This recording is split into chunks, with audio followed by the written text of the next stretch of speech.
Me and my crew of the Velvet Underworld channels would really love to hear how things are going on at your place, or you could share it to the comment sections so that we could connect with each other.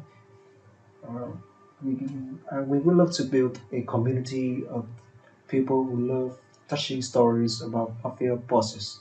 Now, let's enjoy today's stories, shall we? On my wedding day, I wore a dress I didn't choose, carried flowers I didn't want, and married a man I'd never spoken to. I was 19 years old. The church was full of people who had whispered about me my whole life. The pews held neighbors who crossed the street when they saw me coming, women who clicked their tongues, men who stared too long, and standing at the altar, watching me with eyes that could cut glass. My mother, she wasn't crying. Mothers cry at weddings. Mine was smiling, because she had finally found a way to get rid of me. The man waiting at the altar was Dante Ferrara, the most feared name in 3 provinces, a man who had built his empire on bones and broken promises, and in less than an hour, I would belong to him. Or so everyone thought. Because what happened next? No one expected. Not the guests, not my mother, not even me. This is the story of how a monster gave me something no one else ever had. My freedom. The lace was too tight. I couldn't breathe properly, but I had stopped complaining about that hours ago. My mother had made it clear that my comfort was not a priority. Nothing about me had ever been a priority.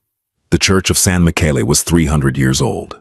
Its stone walls had witnessed countless weddings, countless vows, countless lies, told before God. Today, it would witness one more.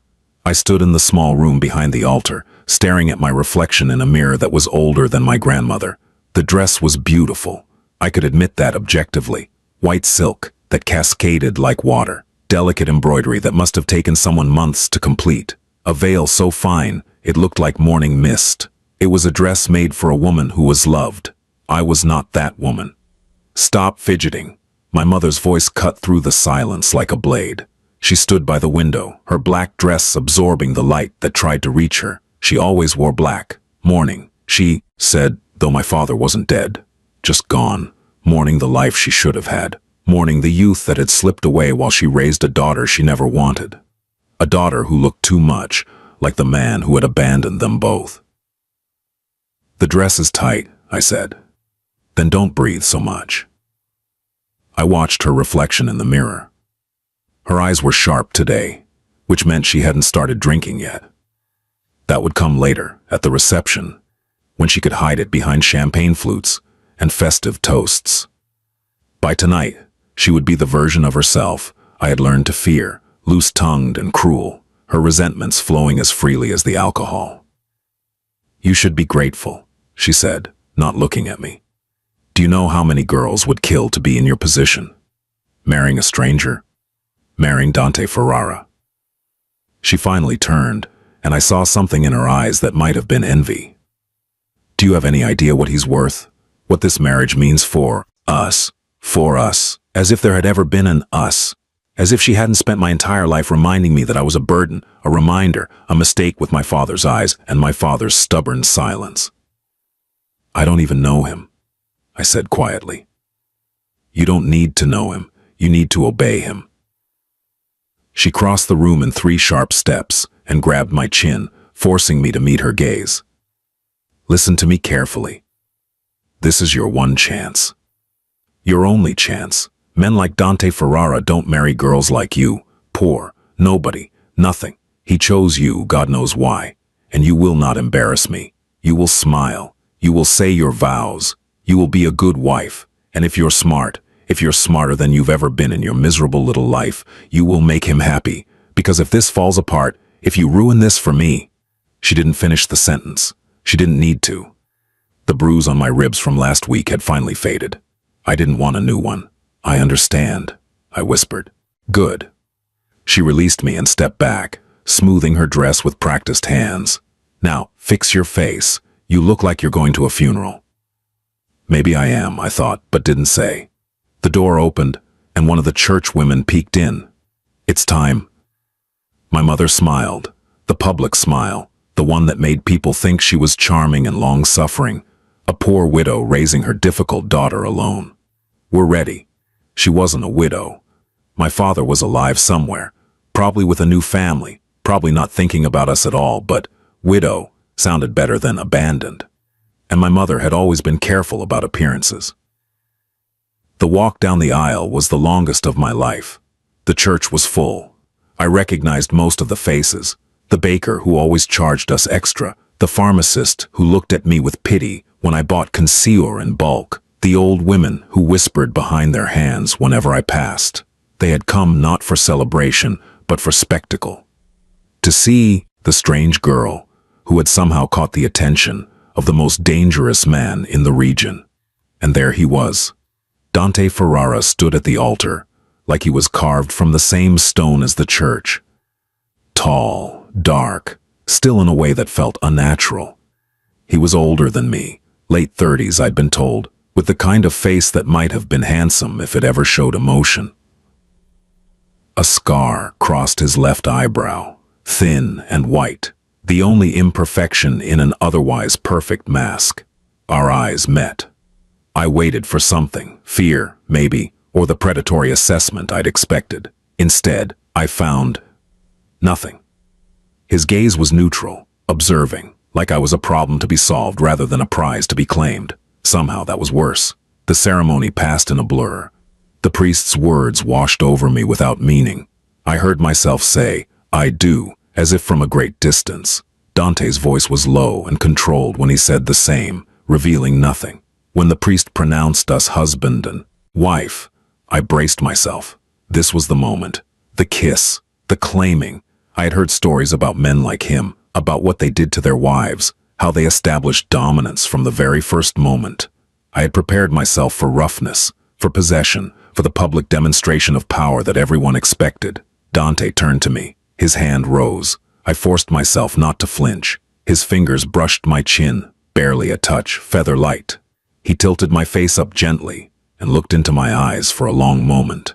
Then he inclined his head in something that was almost a bow and stepped back. No kiss. The silence in the church was deafening. I saw my mother's face twist in confusion, saw the guests exchange glances. This wasn't how it was supposed to go. This wasn't the display of ownership everyone had anticipated. "Before we leave this church," Dante said, his voice carrying easily through the stone chamber, "there is something I must give my wife." He gestured, and a man I hadn't noticed, older, distinguished, carrying a leather briefcase, stepped forward. He opened the case and extracted a document which he handed to Dante. Dante held it up so I could see. Heavy paper, official seals, legal language I couldn't fully parse. "This," he said, "is a Declaration of Independence. It has been witnessed, notarized, and filed with 3 separate legal authorities." He pressed it into my hands. "It guarantees your freedom. You may leave this marriage at any time for any reason with no consequences. You owe me nothing, not your presence, not your obedience, not your body. You are not my property. You never will be." I stared at the paper. The words swam before my eyes. "I don't understand," I whispered.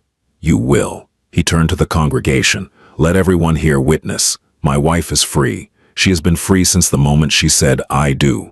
If she stays, it will be her choice. If she leaves, that will also be her choice. And anyone who suggests otherwise will answer to me." He offered me his arm. Numbly, I took it. We walked back down the aisle together, past the shocked faces, past my mother's fury, barely contained behind her social mask, past all the whispers that had followed me my whole life. And for the first time, I wasn't sure what any of it meant. I chose the car. I don't know why. Maybe because I had nowhere else to go. Maybe because the alternative was returning to my mother's house, to the empty bottles and the heavy silences and the words that cut deeper than any blade. Maybe because some small, hungry part of me wanted to understand what kind of man gives someone their freedom on the day he's supposed to claim them. The drive took 40 minutes. The car was sleek and black and completely silent, gliding through countryside I'd never seen, despite living in the region my whole life. We passed vineyards and olive groves, and eventually turned onto a private road that wound up into the hills. The row house, though house seemed too small a word, appeared gradually through the trees. I had expected something fortress-like, stone walls, armed guards, the kind of place where powerful men did powerful things away from prying eyes. Instead, I found light. The villa was old, yes, but it had been renovated with care. Large windows let in the afternoon sun. There were flowers in terracotta pots by the entrance, and the garden had the pleasant disorder of a place that was lived in, not just displayed. It looked like a home. An older man waited at the front door. He had the kind face of someone who had seen too much and chosen kindness anyway. "Mrs. Ferrara," he said, and the name hit me like a wave. Mrs. Ferrara. That was me now. "My name is Enzo. I manage the household. If you need anything at all, you have only to ask." "Where is he?" "Mr. Ferrara has business matters to attend to. He will return this evening, but he asked me to tell you that you have no obligation to wait for him. Your room is prepared. It is yours alone." I stared at him. "My room?" "Yes, ma'am. It has a lock from the inside." The words didn't make sense. Nothing made sense. "Please," Enzo said gently, "allow me to show you." He led me through hallways filled with natural light, past a library that seemed to contain more books than I could read in a lifetime, past a kitchen that smelled of fresh bread and herbs. Everything was warm, comfortable, nothing like the cold, controlled environment I had imagined. The room he showed me to was beautiful. A large bed with white linens that looked like clouds, a balcony overlooking the vineyards, a private bathroom with a tub big enough to disappear into, and on the vanity, a set of keys. "These are yours," Enzo explained. "For this room, the library, the back garden, and the garage where the cars are kept. You may go anywhere you wish, whenever you wish. The guards on the property have been instructed to follow your orders, as they would. Follow mine or Mr. Ferrara's. Follow my orders. If you ask them to take you somewhere, they will take you. If you ask them to leave you alone, they will leave. If you ask them to deny someone entry," he paused meaningfully, "that person will not enter, no matter who they are." "Anyone?" I asked, my voice smaller than I wanted it to be. "Anyone." Enzo retired after showing me where to find food if I was hungry, how to use the intercom system if I needed help, how to reach the gardens if I wanted to walk. He left me alone with a promise that dinner would be ready whenever I wanted, not when someone else decided. I sat on the edge of the bed, and for the first time in years, I cried. The first days were strange. I kept waiting for the trap to reveal itself, for Dante to appear at my door, demanding what was rightfully his, for the walls to close in, for the freedom to be exposed as an illusion, but he kept his distance. I saw him sometimes in the mornings, taking coffee on the terrace with papers spread before him. He would incline his head in greeting when he noticed me, but he never approached unless I approached first. He never asked where I was going or what I was doing. He never made demands. One night I couldn't sleep.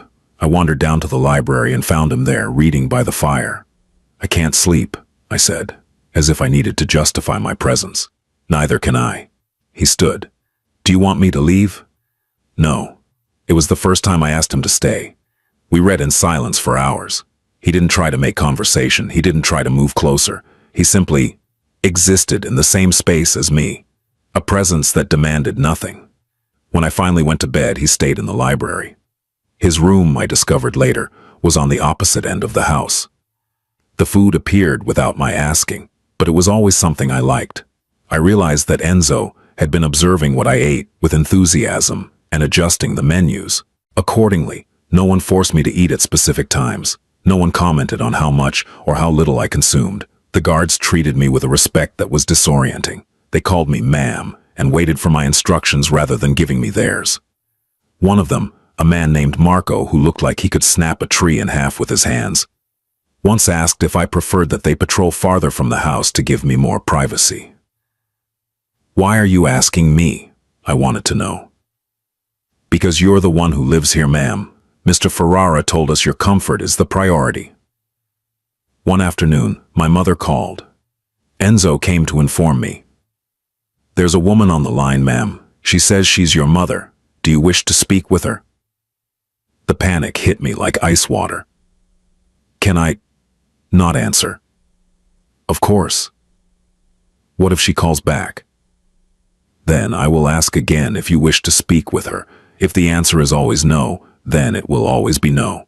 I cried again that night, but it was a different kind of crying. It was the crying of someone who was beginning to believe that the walls around her weren't a prison, they were a fortress. A week after the wedding, a man came to the house. He was one of the vendors from town, someone I had known my whole life. He was delivering wine, and when he saw me in the garden, his face transformed into something painfully familiar, that mix of pity and contempt I had seen my entire life. "Well, well," he said, loud enough for the guards to hear. "The drunk's daughter turned into the mobster's whore. Who would have thought?" Before I could respond, Marco was there. "Out," he said. One word. His voice wasn't raised, but it held a promise of violence so clear that the man paled. I said, "Out. And if you ever speak to Mrs. Ferrara that way again, it will be the last time you speak to anyone." The man left so fast he left wine crates scattered in the driveway. That evening at dinner, Dante spoke for the first time without me initiating the conversation. "I heard what happened today." I tensed. "I want you to know," he continued, cutting his meat with precise movements, "that man will never work for anyone in this region again, not because I ordered it, but because no one will want to associate with someone who insulted my wife. You didn't have to do that. I didn't do it out of obligation." He looked up. "I did it because you were right when you married me in that church. When you accepted my protection, that protection includes your dignity, your reputation, your right to exist without small men spitting their poison at you. What if I had wanted to handle it myself?" A small, genuine smile crossed his face. "The next time I'll make sure to ask you first." My mother tried to come to the house 3 weeks later. I was in the library when I heard the commotion. Her voice, slurred and full of that familiar rage, cutting through the walls. "She's my daughter. I have a right to see her. Let me through, you animal." I froze. The book fell from my hands. Enzo appeared in the doorway. "Ma'am, there's a woman at the entrance who claims to be your mother. Do you wish to allow her in?" My heart was pounding so hard, I was sure he could hear it. "No." "Very well." He left. The shouting continued for several minutes. I heard my mother threaten, plead, curse. I heard her voice break in a way that, once upon a time, would have made me run to her, would have made me do whatever was necessary to calm her anger, to stop her pain. But I wasn't that little girl anymore, and this wasn't her house. When silence finally came, I walked to the window. I watched my mother's car drive away, escorted by 2 vehicles that ensured she wouldn't try to return. Dante appeared at my side. I don't know when he had entered the library. "Are you all right?" "I don't know." "Do you want to talk about it?" "I don't know." He stayed there in silence, watching out the window with me. He didn't touch me. He didn't offer empty words of comfort. He simply was present. "Thank you," I said finally. "You don't have to thank me for keeping you safe from someone who should have protected you." The bitterness in his voice surprised me. There was something there, something personal that had nothing to do with me. "Why are you doing this?" I asked. Really, the truth. He didn't answer immediately. When he did, his voice was quieter than I had ever heard it. "Because I know what it's like to have someone who should love you and only sees you as an extension of their own pain." He paused.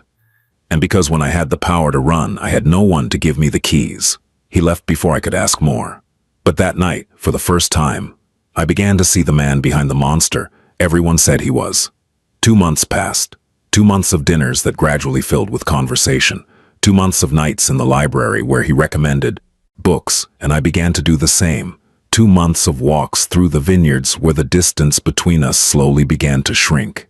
But he never touched me. He never crossed the invisible line he had drawn on our wedding day. There were moments when our hands almost brushed, moments when his gaze lingered a second longer than necessary. But he always stopped, always pulled back. And I was beginning to wish he wouldn't. That realization terrified me. One night, after a particularly long dinner where we had talked about everything and nothing, I finally asked the question that had been burning inside me since our wedding day. "Why me?" He was pouring wine. His hands paused for a moment before continuing. "What do you mean?" "You could have had anyone. Beautiful women, rich women, women from powerful families who would have strengthened your alliances." I forced myself to meet his eyes. Why did you choose the drunk's daughter from a town that means nothing? He set the wine bottle on the table. I knew about your mother, he said. I knew about the alcohol, the rumors, how the town treated you. He paused. I also knew other things. A chill ran through me. What things? I have eyes in many places. One of them saw something 2 years ago, a bruise on your neck that you were trying to hide with a scarf in the middle of July. Another saw how you would cross the street when your mother came out of the bar because you knew it was safer to avoid her than to face her when she had been drinking. My throat closed. I started paying attention then, he continued, gathering information, waiting. I knew your mother was looking for a way out of her debts. I knew that eventually she would use you as currency because that's what people like her do with the only valuable thing they have. So you waited. I waited. His eyes met mine. And when she came to me with the offer, I accepted. Not because I wanted you as an object, but because marriage was the only legal way to remove you from that house without her being able to claim you back. You could have told me. Would you have believed me? Would a frightened stranger have trusted the man the town calls a monster? I had no answer for that, because I knew I wouldn't have. I would have thought it was another trap, another form of control disguised as kindness. So you bought me, I said, to free me. I offered you a refuge. His voice softened. What you do with it is your decision. It always has been. And if I had chosen to leave on the first day, then you would have left, and I would have gone on with my life knowing that at least one person who deserved to escape, escaped.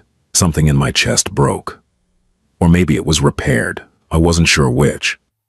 Why? I asked. And this time the question was different. Why do you care? Why do I matter? Dante was silent for a long moment. When he spoke, his voice carried the weight of something he had kept hidden for a long time. I had a sister, he said, younger than me. Her name was Elena. The past tense hit me like a blow. Our mother died when she was 12. Our father, he was like your mother, except his poison didn't come in bottles. It came in words, in impossible expectations, in punishments for faults that didn't exist. Dante looked toward the window, toward the darkness of the garden.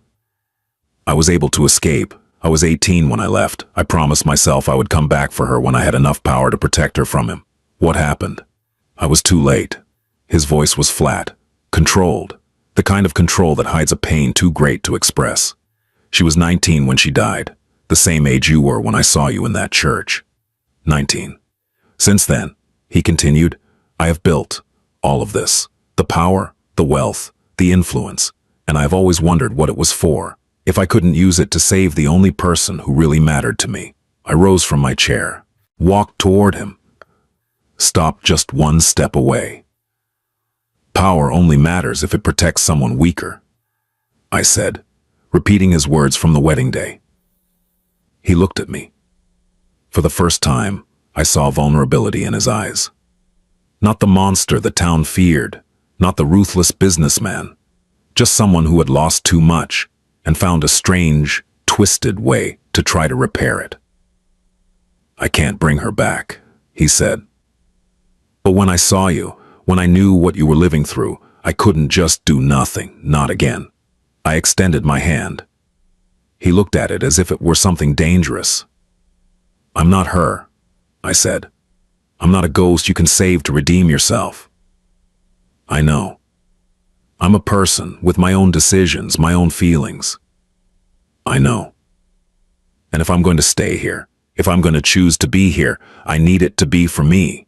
Not for her, not for your guilt. For me. His hand met mine, his fingers intertwined with mine with a gentleness that contrasted with everything I knew about him. Then, stay for you, he said.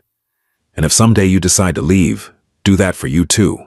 That night, for the first time, I didn't sleep in my room. I stayed in the library with him. Our hands joined, watching the fire until dawn. There was nothing more than that.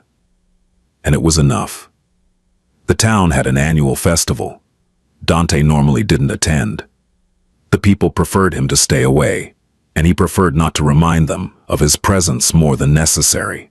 It was a delicate balance he had maintained for years, But that year, 3 months after the wedding, I wanted to go. I wanted to prove something. To myself, maybe. To the town, definitely. I wanted to walk through the streets where I had grown up invisible and be seen, not as the drunk's daughter, not as the victim, as Dante Ferrara's wife. He didn't want me to go alone. It's not about controlling you, he said when he saw my expression. It's because I know those people. I know what they're capable of when they think no one is watching.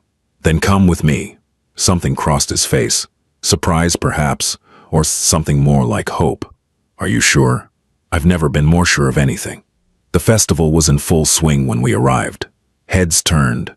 Whispers started like a wave, spreading from the entrance of the plaza to the farthest corners of the market. Dante walked beside me, not in front of me, not behind me, beside me, like an equal. The first few minutes were almost pleasant. People kept their distance, but there was something satisfying in seeing them lower their eyes when mine met theirs, in seeing them step back when we approached. And then I saw her. My mother was by the central fountain, surrounded by a group of women I recognized as the worst gossips in town. She had a glass in her hand, of course she did, and her face was flushed with alcohol and rage. She saw me at the same moment. I saw her. There she is. Her voice cut through the air like a knife. The festival noise diminished. There's my daughter, the one who abandoned me. Dante tensed beside me. We can leave, he murmured. No. My mother approached, stumbling slightly. The women around her followed like vultures anticipating carrion. Look at her, she said, loud enough for half the plaza to hear. Look at how she walks, like she's somebody, like she doesn't know that everyone here knows exactly what she is.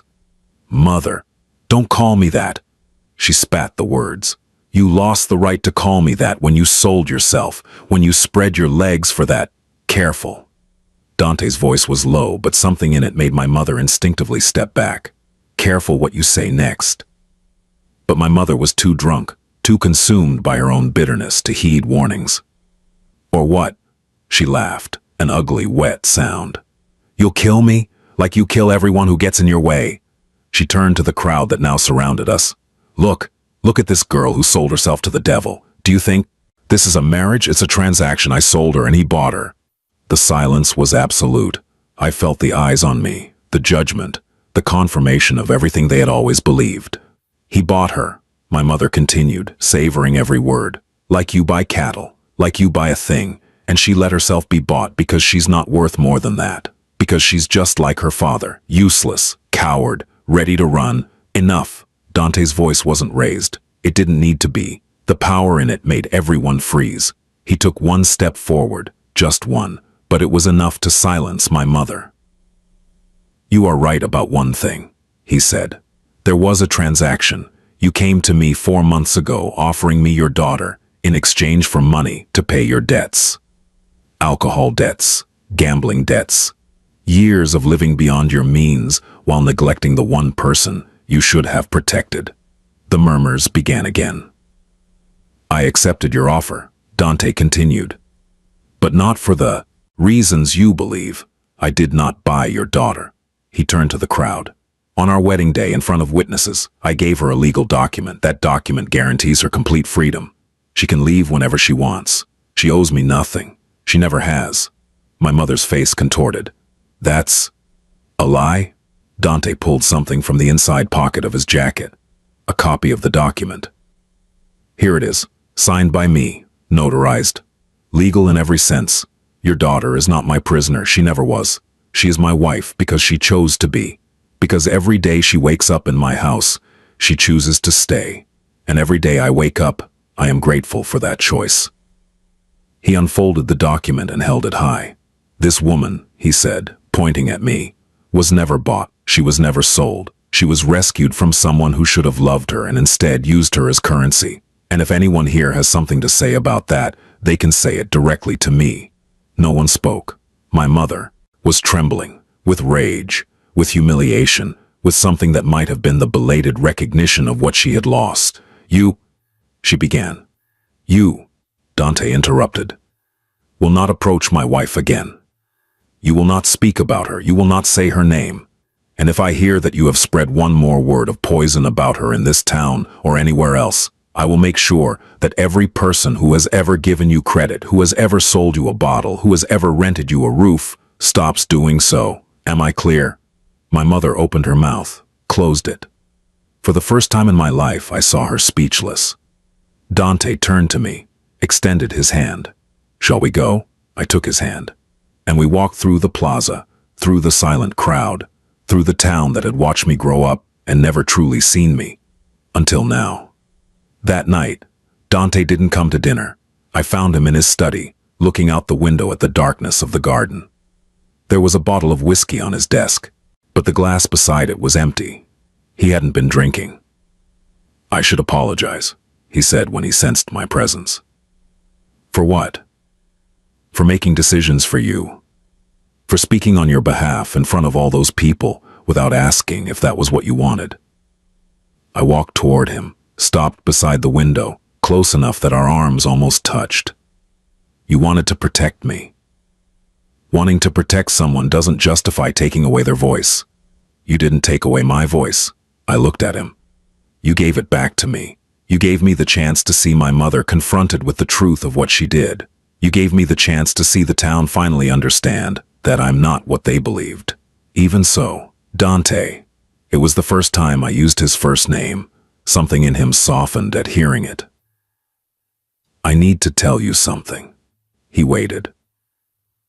All my life, someone else has made decisions for me.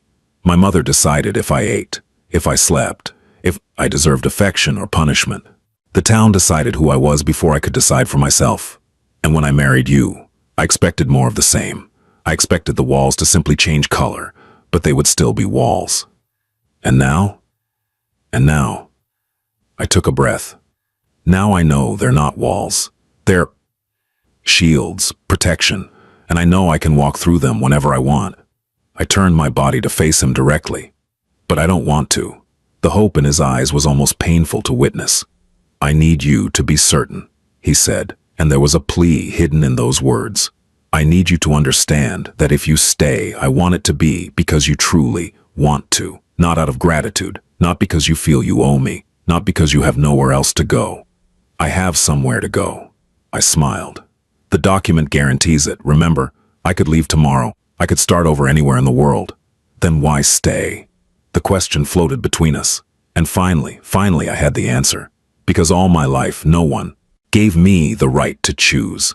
And you gave it to me on the first day. And every day since then, you've respected that choice. I extended my hand and placed it on his chest, over his heart. I'm not staying because you saved me. I'm staying because for the first time, I have the freedom to leave. And I'm choosing to stay with you, not as your rescue, not as your redemption, as your equal. Dante closed his eyes. When he opened them, there was something wet in them. I don't know if I deserve that. Maybe not. Maybe neither of us deserves it. But that's the beautiful thing about choice, isn't it? It doesn't have to be deserved. It just has to be real. His hand found mine on his chest. It's real, he said. All of this, it's real for me. For me too. And then for the first time he leaned forward. And for the first time I didn't pull back. The kiss was soft, tentative, like two people who had forgotten how to trust, learning to do it again. When we separated, he rested, his forehead against mine. What do we do now? He asked. I smiled. Whatever we want. Together. The garden is full of light. I'm sitting on the terrace with a book I never finish reading because there's always something more interesting to watch. The vineyards stretch toward the horizon, green and gold under the afternoon sun. Somewhere in the house, I can hear Enzo arguing with the chef about tonight's menu. I hear footsteps behind me. Dante sits beside me. He has vine leaves in his hair and dirt on his hands. He's been working in the new section, the one we planted together last spring. You should see the grapes, he says. They're going to be perfect this year. You always say that. And I'm always right.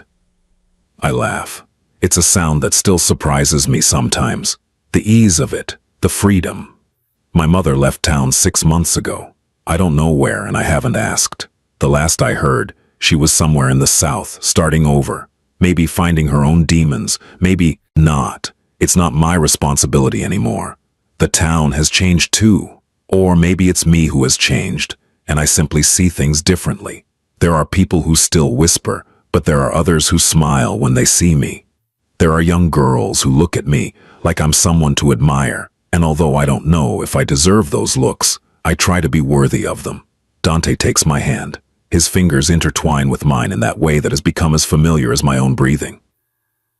"What are you thinking about?" he asks. "About how all of this began. And? And about how no one ever told me this was how it was supposed to feel." How what was supposed to feel? I look at him, at the man the world calls a monster, and who has shown me more gentleness than anyone else in my life. At the man who gave me my freedom before I could decide what to do with it. At the man who waits every day for me to choose to stay, and every day seems genuinely surprised when I do. "Love," I say. He smiles. It's a small smile, almost shy, completely different from the image the world has of him. "And how does it feel?" "Like a choice," I say. "Every day. A choice no one forces me to make. A choice that is only mine.